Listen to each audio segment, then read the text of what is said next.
ঐ চলি যা যা যা তুমি এবাৰে যা বা মোৰ আপিগো অলপ টাইমতে ৰাস্তাত বহি আছে না নাই ধৰিলে আপামাখানৰ লাইন মানে একেবাৰে ইমাক ৰহ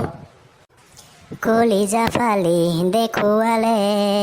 তাতে তোমাৰ ছবি পাবা। হ'ব দে তোৰ এই এলাৰ্জিগিলা চব বাদ দিত দেই মোৰ কথাটা শুনেক মই এতিয়া তোক কিয় মাতছো মোৰ কথাটা শুন একবাৰ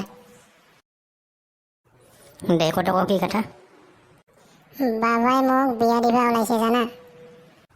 কি তই ইমান বেয়া বিয়া বিয়া কৰি থাকে তোমাৰ বাবাই হা মই এলাই বিয়া নহওঁ মোক কিবা কৰি বাঁচাও বিয়াৰ পাৰে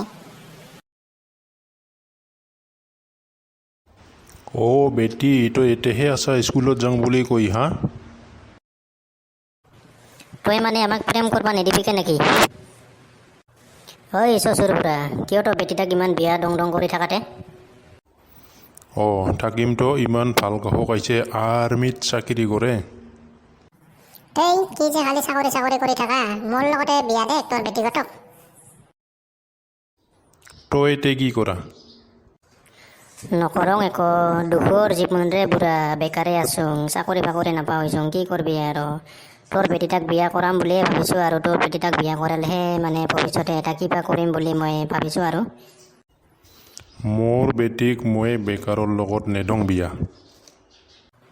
থেই দেখ না বাবা বেটাটক ঐ বাবা এই ব্যক্তি আজিহে বেকাৰ হৈ আছে যেদিন পইচা কামাম না তোৰ নিচিনা মানুহ মই 1000জন কিনিম হ'ব তোৰ ফাল্টু লেকচাৰ বাদ দি খাবাৰ কাৰণে একো নাই ঘৰত তাৰ ইমান ডাঙৰ ডাঙৰ কথা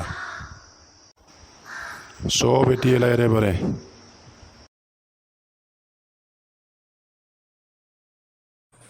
এয়াই হ'ল বেকাৰ মানুহৰ জীৱন চালা এটা পাল চাই আপিও নাপাওঁ কিন্তু এটা কথা আপিটাৰ বাবৰ লগত এনেকৈ কথা ক'বাত দম লাগো